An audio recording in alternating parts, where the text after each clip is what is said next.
Assalamualaikum warahmatullahi wabarakatuh. Ketemu kembali dengan Bapak Aldi Renaldi SPD. Selamat datang bergabung dalam pembelajaran PKN kelas 11 sampai Negeri Jarak. Alhamdulillah, alhamdulillah, la ilaha illallah, Muhammadur Rasulullah.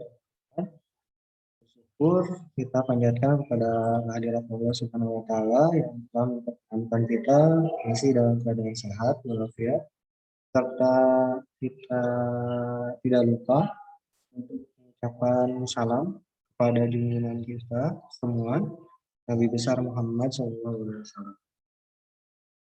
Nah, baik, dalam pertemuan kali ini Bapak akan menyampaikan beberapa materi. Mari kita mulai.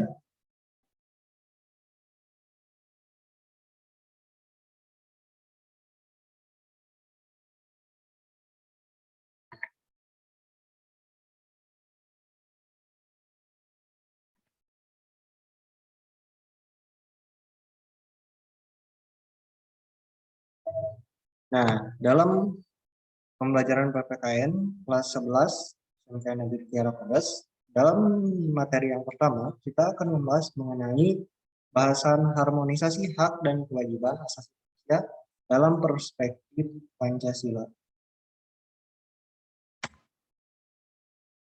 Nah, sebelum langsung kita mengenai materi, Bapak akan mengulang terlebih dahulu mengenai aturan main dalam pembelajaran PPKN. Pertama, yang sudah Bapak sampaikan di dalam Zoom meeting dan pertemuan minggu kemarin, bahasanya kalian hanya mengikuti Zoom meeting 1 bulan sekali tiap minggu pertama setiap bulan.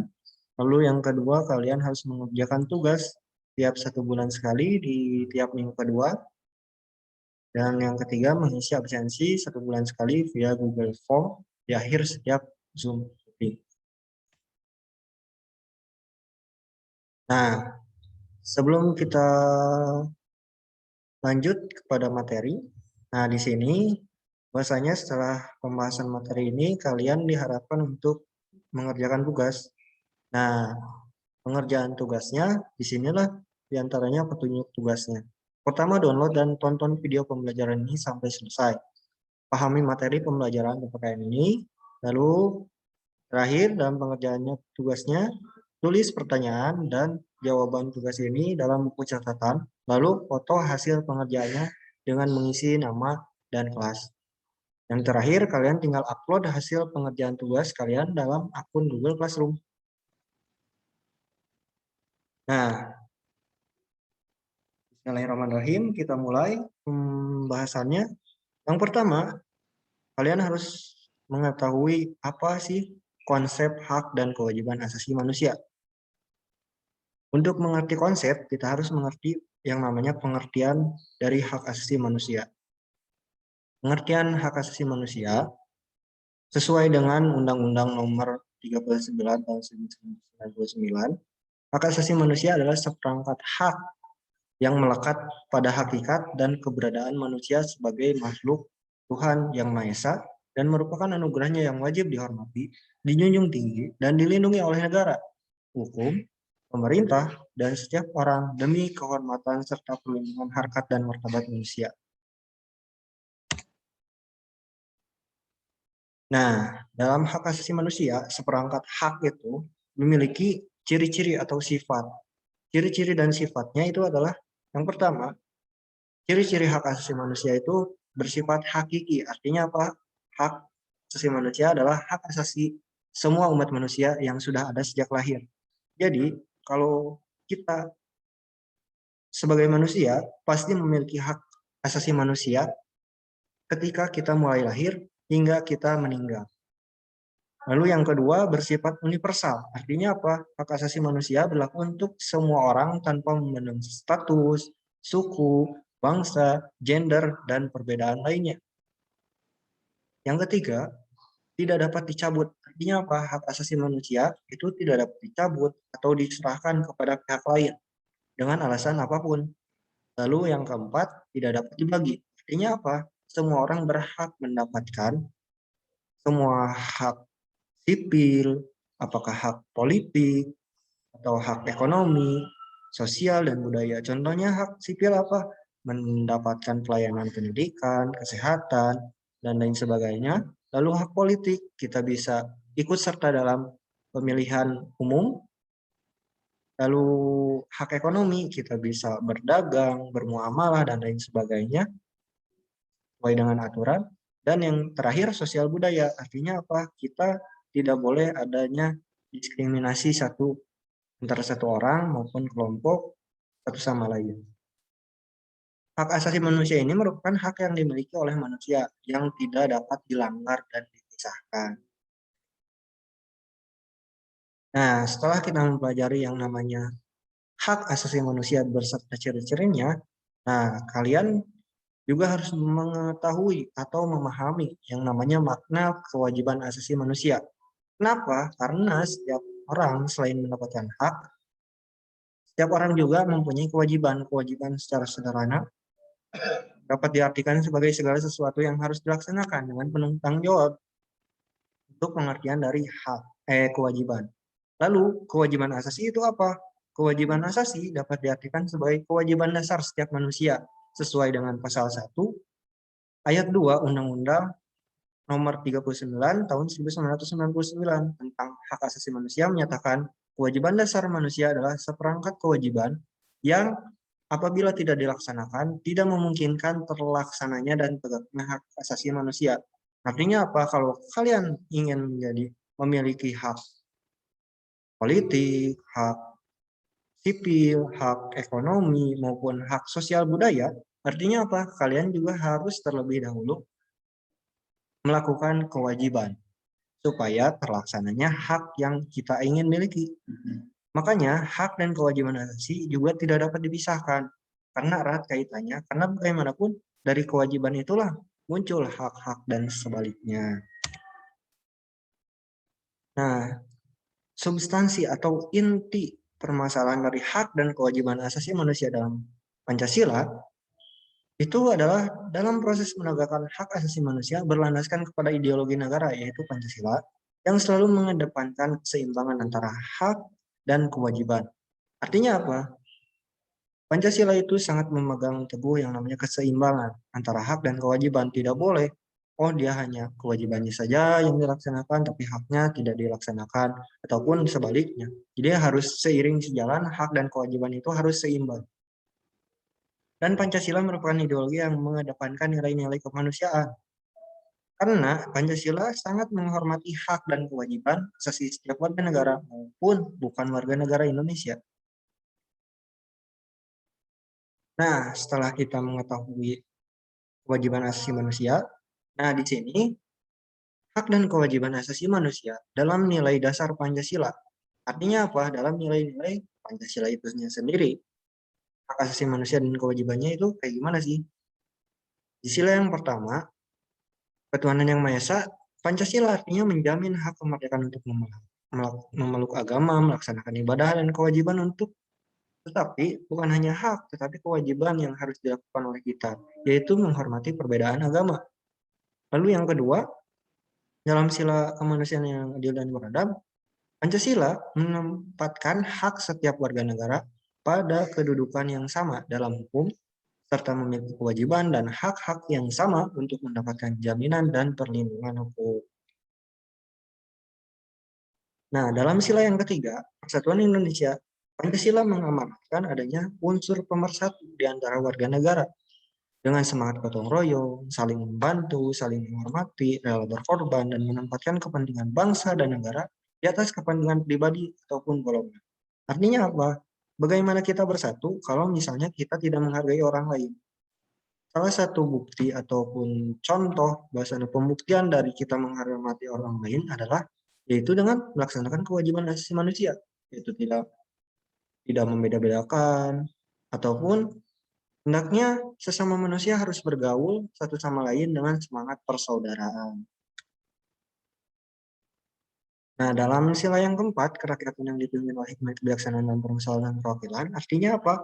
Pancasila itu mencerminkan dalam kehidupan pemerintahan, bernegara, dan bermasyarakat yang demokratis. Artinya menghargai setiap warga negara untuk bermusyawarah, mufakat yang dilakukan tanpa adanya tekanan, paksaan, ataupun intervensi yang membelenggu hak-hak partisipasi masyarakat.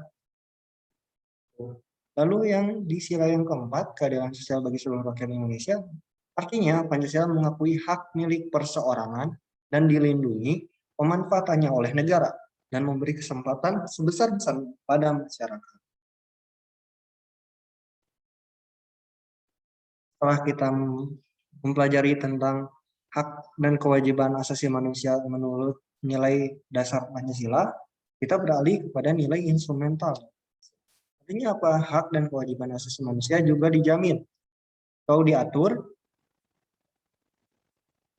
oleh nilai-nilai instrumental Pancasila. Adapun peraturan perundang-undangan yang menjamin hak asasi manusia diantaranya sebagai berikut. Yang pertama, bahwasanya di Indonesia itu ada aturan mengenai Undang-Undang Dasar Negara Republik Indonesia, terutama tentang hak asasi manusia itu ada dalam pasal 28A sampai 28J.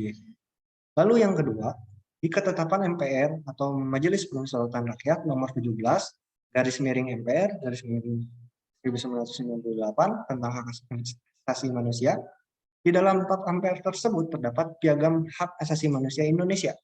Nah, kalian kalau mau lebih tahu, silahkan searching mengenai piagam hak asasi manusia di Indonesia. Selanjutnya, bukan hanya dalam konstitusi, yaitu Undang-Undang Dasar maupun ketetapan MPR, dalam undang-undang pun ada, yaitu dalam Undang-Undang Nomor 5 Tahun 98 tentang Konvensi menentang penyiksaan dan perlakuan atau penghukuman yang kejam, tidak manusiawi, dan merendahkan martabat manusia. Selanjutnya di dalam Undang-Undang Nomor 39 Tahun 1999 tentang Hak Asasi Manusia. Jadi lengkap secara nilai instrumental. Sedangkan setelah kita mempelajari yang namanya kaitannya hak asasi dan kewajiban asasi manusia dalam nilai dasar Pancasila ataupun nilai instrumental Pancasila, kita itu harus mempelajari apa sih secara nilai praksis. Praksis itu apa? Secara praktis, secara kehidupan sehari-hari. Apa sih yang harus kita lakukan yang mencerminkan bahwasanya kita itu orang yang menjunjung tinggi hak asasi manusia. Yang pertama, sesuai dengan sila yang pertama, ketuhanan yang Maha Esa, artinya apa? Kita harus menunjukkan sikap yang saling menghormati dan bekerja sama antar umat beragama, sehingga terbina kerukunan hidup, saling menghormati kebebasan beribadah sesuai agama dan kepercayaannya, dan yang terakhir, tidak memaksakan suatu agama dan kepercayaan kepada orang lain. Orang lain di sini siapapun, mau saudara, mau teman, mau sahabat, ataupun kerabat, itu tidak bisa memaksakan. Lalu yang kedua, sesuai dengan sila yang kedua, kemanusiaan yang adil dan beradab, kita itu harus menunjukkan sikap pengakuan persamaan derajat, hak dan kewajiban antara sesama manusia. Artinya apa? Tidak ada perbedaan antara yang kulitnya hitam, putih, kuning, coklat, lalu istilahnya apakah dia orang kaya, apakah dia orang miskin, ataupun dia orang mana, daerah A atau daerah B, selama tetap hidup di Indonesia, kita sebagai warga negara ataupun sebagai individu harus mengakui persamaan derajat, bahwasanya semua manusia itu lahir dalam keadaan yang sama. Lalu tidak hanya mengakui persamaan, tapi kita itu harus menunjukkan sikap yang saling mencintai sesama manusia.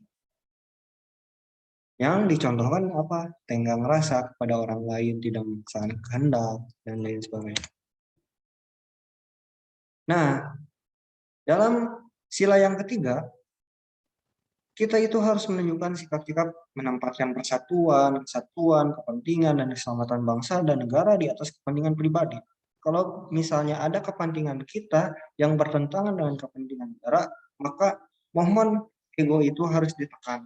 Karena bagaimanapun kita sebagai warga negara yang mengakui bahwasanya Pancasila itu dasar negara, kita harus menempatkan hal-hal tersebut. Lalu kita harus rela berkorban untuk kepentingan bangsa dan negara, cinta tanah air dan bangsa. Dalam sila yang keempat, kerakyatan yang dipimpin oleh hikmat kebijaksanaan dalam urusan perwakilan, kita harus menunjukkan sikap yang mengutamakan kepentingan negara dan masyarakat, hampir sama dengan sila yang ketiga, yaitu dengan tidak memaksakan kehendak kepada orang lain dalam misalnya pemilu, ataupun kampanye, ataupun dalam sikap-sikap politis kita, supaya kita tidak bertentangan dengan nilai-nilai Pancasila. Yaitu dengan apa? Mengutamakan musyawarah, bukan dengan voting, ataupun dengan pemaksaan, diskriminasi kepada orang lain, dianggapnya orang lain bodoh, kita yang pintar. Tidak boleh. Pada dasarnya kita harus memandang kita itu sama. Lalu yang terakhir di sila yang kelima, keadilan sosial bagi seluruh rakyat Indonesia, kita itu harus bersikap menjaga keseimbangan antara hak dan kewajiban. Kita itu kalau ingin tercapainya hak, kita itu harus melaksanakan kewajiban terlebih dahulu. Contohnya, kita pengen dihargai orang lain, misalnya kita itu tidak ingin diganggu orang lain, nah, berarti kitanya juga harus berkewajiban jangan mengganggu orang lain. Gitu. Lalu menghormati hak-hak orang lain, misalnya seperti antri, tidak menyerobot dan lain sebagainya. Dan yang terakhir itu kita harus suka memberi pertolongan kepada orang lain. Karena bahkan kita sebagai umat Islam, kita sudah memiliki pedoman bahwasanya harus saling membantu sesama. Nah, setelah kita mempelajari tentang ciri-ciri, makna, lalu sesuai dengan nilai dasar, instrumental, maupun praktis, kita harus tahu bahwasanya penyebab pelanggaran hak asasi manusia di Indonesia itu kenapa, ataupun di dunia itu kenapa. Biasanya dipengaruhi oleh dua faktor. Cara yang pertama, faktor internal, artinya apa? Yaitu dorongan untuk melakukan pelanggaran HAM yang berasal dari diri pelaku si pelanggar HAM-nya. Di antaranya apa? Sikap egois, selalu memikirkan sendiri, merasa yang paling pintar, orang lain bodoh, lalu rendahnya kesadaran HAM, bahwasanya yang paling penting orang mah happy. Dan pada akhirnya menunjukkan sikap-sikap tidak toleran, tidak menghargai pendapat orang lain, memaksakan pendapat sendiri, forum masyarakat. Cara tadi kan faktor internal dari dalam diri si pelaku pelanggarnya. Lalu yang kedua, yaitu karena dipengaruhi faktor eksternal, yaitu faktor-faktor di luar diri manusia yang mendorong seseorang atau sekelompok orang melakukan pelanggaran HAM. Di antaranya penyalahgunaan kekuasaan, lalu ketidaktegasan aparat penegak hukum, karena konflik kepentingan, penyalahgunaan teknologi untuk memperkaya diri sendiri, maupun karena keadaan kesenjangan sosial dan ekonomi yang tinggi. Karena apa? Banyak orang yang tidak melaksanakan seperti sikap yang kelima tadi, nilai praksisnya, karena kita tidak ingin membantu orang lain, jarang membantu orang lain, timbullah kesenjangan sosial. Nah, itulah kenapa nilai praksis itu harus kita mulai pada saat ini, mulai dari hal yang paling kecil dan mulai dari diri kita sendiri. Kenapa? Supaya tidak ada pelanggaran hak. Dan setelah kita mempelajari penyebabnya apa, kita juga harus tahu dalam kehidupan yang modern ini, bahwasanya ada kasus-kasus pelanggaran hak asasi manusia di Indonesia. Contohnya apa? Yang pertama, kriminalisasi para tokoh ketika demonstrasi aksi menolak Omnibus. Lalu yang kedua, menciutnya kebebasan berekspresi, hingga penanganan pandemi virus corona yang sekarang ya masih banyak perdebatan. Lalu yang ketiga, adanya pelanggaran HAM dalam konflik agraria. Agraria itu misalnya pertanian, tanah, dan lain sebagainya, itu berkaitan tentang kepemilikan lahan dan lain sebagainya.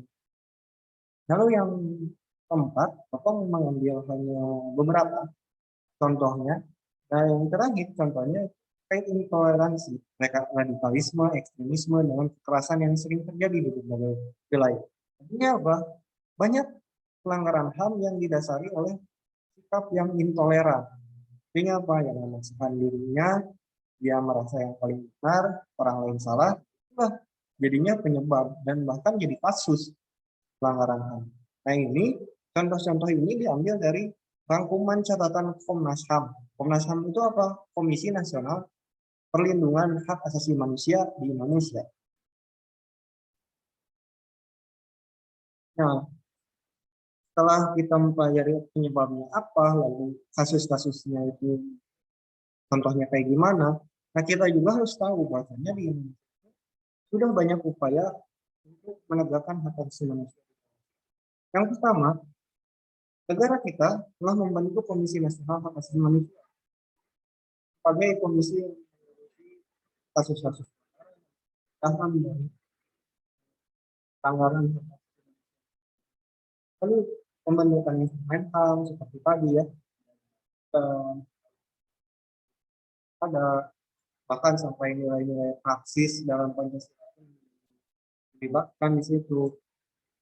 Apa yang dilakukan oleh negara kita itu meratifikasi atau mencocokkan atau menyesuaikan aturan-aturan yang ada di Indonesia sesuai dengan instrumen internasional selama tidak bertentangan dengan Pancasila. Misalnya ada aturan internasional harus melindungi hak asasi manusia, itu selama tidak bertentangan dengan Pancasila dan aturan tersebut diadopsi oleh Indonesia dan diberlakukan di Indonesia. Negara juga membentuk suatu pengadilan hak asasi manusia. Supaya apa? Ada wadah memperjuangkan keadilan dalam kasus serta pembentukan forum pelajar tadarus di sekolah. Contohnya apa? Di sekolah kita forum pelajar dan hak asasi manusia. Nah, kalau kalian belum tergabung,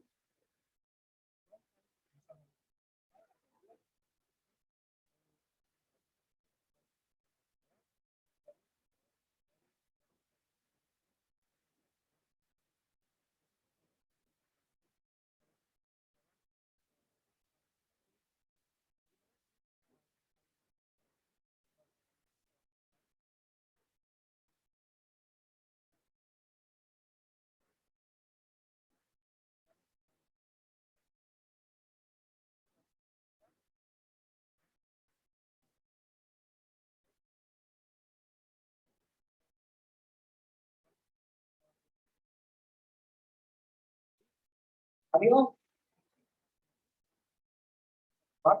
yang merasa kalian keren, gabunglah dengan.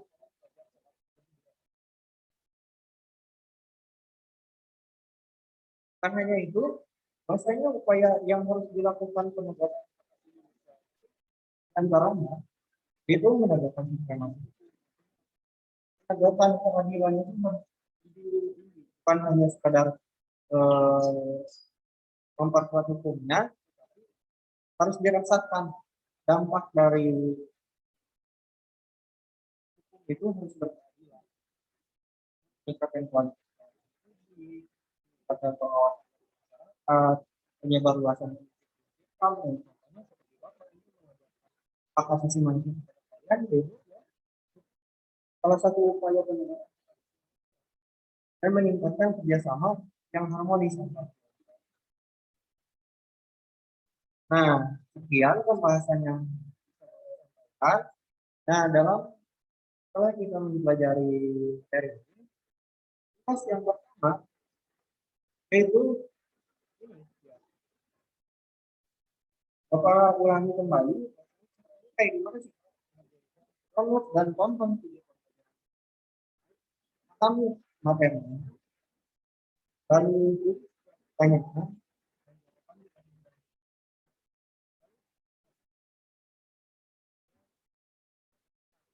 tempat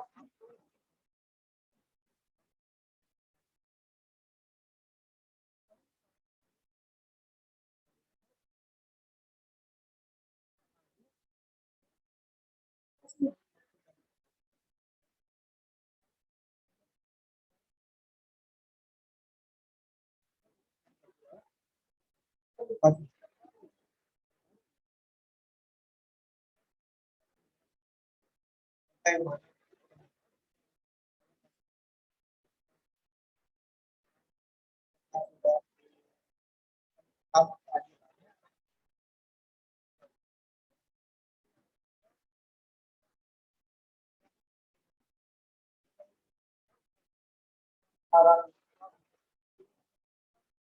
Kemudian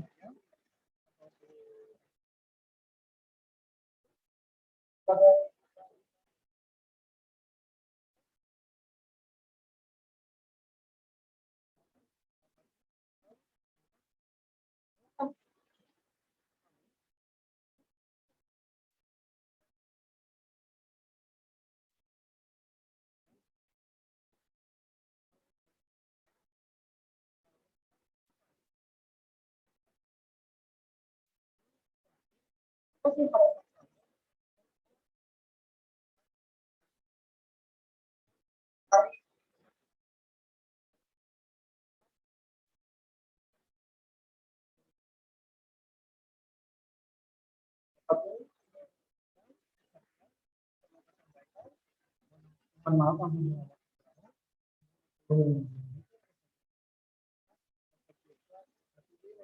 Assalamualaikum warahmatullahi wabarakatuh.